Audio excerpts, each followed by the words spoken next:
Penny-wise और losers club.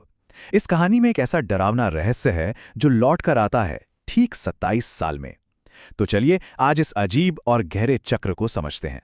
तो चलिए कहानी की शुरुआत करते हैं।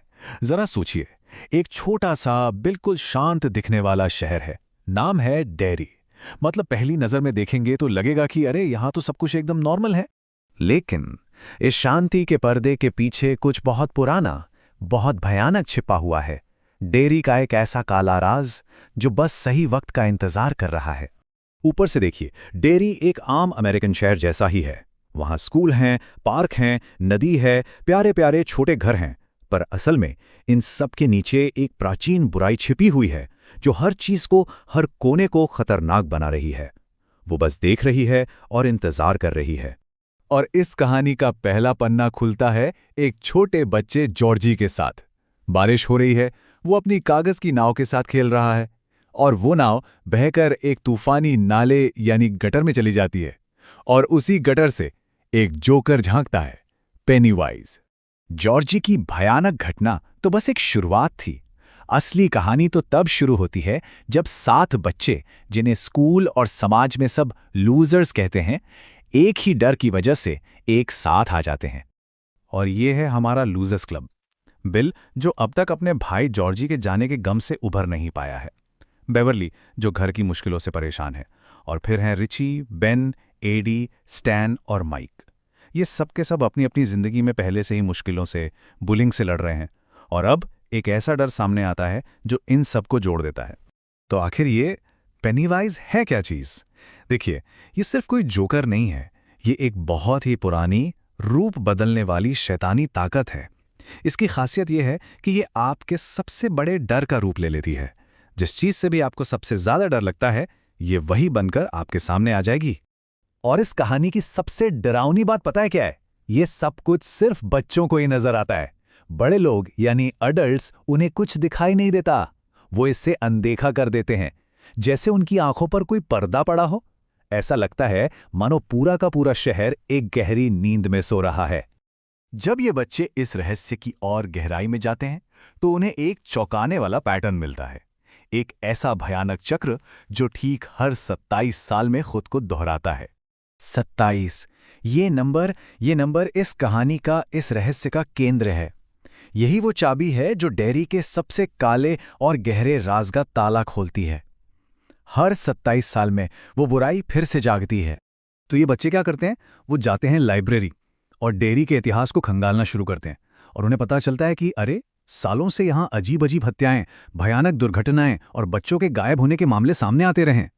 और इन सब में एक ही पैटर्न है, हर 27 साल का पैटर्न। अब जरा सोचिए, 12-13 साल के बच्चे जिन्हें कोई भी सीरियसली नहीं लेता, वो ये फैसला करते हैं कि वो इस नामुमकिन से दिखने वाले राक्षस का सामना करेंगे खुद। और वो मिलकर ये समझ जाते हैं कि इस राक्षस की असली ताकत डर है। ये उनके डर को खाता है। वो जितना ज्यादा डरते हैं, ये उतना ही ज्यादा ताकतवर होता जाता है। पर इसी में उसकी सबसे बड़ी कमजोरी भी छिपी है। जब वो बच्चे एक दूसरे का हाथ थामते हैं, एक दूसरे पर भरोसा करते हैं और एक साथ खड़े हो जाते हैं, तब वो राक्षस कमजोर पड़ने लगता है। उनकी दोस्ती, उनकी एकता ही उनका सबसे बड़ा हथियार है। तो ये बच्चे उस राक्षस से लड़ते हैं, उसे बुरी तरह घायल कर देते हैं। लेकिन कहानी यहां खत्म नहीं होती। वो एक शपथ लेते हैं, एक ऐसा वादा जो 27 साल बाद उनकी जिंदगी में वापस आएगा। तो देखिए होता क्या है। पहली लड़ाई में लूजर्स उस शैतान को इतना घायल करते हैं कि वो वक्त से पहले ही अपनी लंबी नींद में चला जाता है। फिर वो सब एक खून की कसम खाते हैं कि अगर वो चीज कभी भी वापस आई तो वो सब भी वापस आएंगे, चाहे कहीं भी हों। और फिर जैसे जैसे वो बड़े होकर डेरी से दूर चले जाते हैं, उनकी यादें भी धुंधली पड़ने लगती हैं। और फिर ठीक 27 साल बाद डेरी में बच्चे फिर से गायब होने लगते हैं। माइक, जो लूजर्स क्लब का अकेला सदस्य था जो कभी डेरी से गया ही नहीं, वो समझ जाता है वो वापस आ गया है।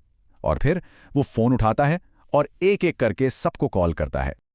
और अब इन सभी लूजर्स को, जो अब बड़े हो चुके हैं, उन्हें अपने बचपन के सबसे बड़े खौफ का सामना करने के लिए वापस लौटना पड़ता है।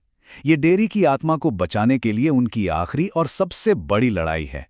लेकिन इस बार की लड़ाई पहले से कहीं ज्यादा पर्सनल है। अब वो बच्चे नहीं हैं, पर उनके अंदर का डरा हुआ बच्चा आज भी जिंदा है।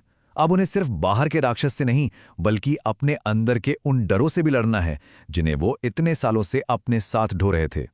तो आखिर ये कहानी हमें सिखाती क्या है? ये सिर्फ एक डरावने जोकर की कहानी नहीं है, ये उससे कहीं ज्यादा गहरी है। ये कहानी है बचपन में लगे सदमों की, उन डरों की जो हमारे दिल और दिमाग में घर कर जाते हैं और कभी नहीं निकलते। और एक कहानी उन डरों की भी है जिन्हें हम बड़े होने पर भी अपने साथ लेकर चलते हैं। असल में देखा जाए तो पेनीवाइज उस हर चीज का प्रतीक है जिससे हम जिंदगी में डरते हैं। और इसका सबसे बड़ा संदेश बिल्कुल साफ है। डर हमारे मन की एक रचना है। हमें उससे भागने की कोई ज़रूरत नहीं है, क्योंकि जब हम अपने दोस्तों के साथ, अपने लोगों के साथ खड़े होते हैं तो दुनिया का सबसे बड़ा राक्षस भी बहुत छोटा लगने लगता है। और आखिर में ये कहानी हमें एक बहुत बड़े सवाल के साथ छोड़ जाती है। पेनीवाइज तो चलिए हर 27 साल में लौटता है, लेकिन असली सवाल तो ये है कि क्या हम अपने अंदर के डर को हर एक दिन हरा पाते हैं?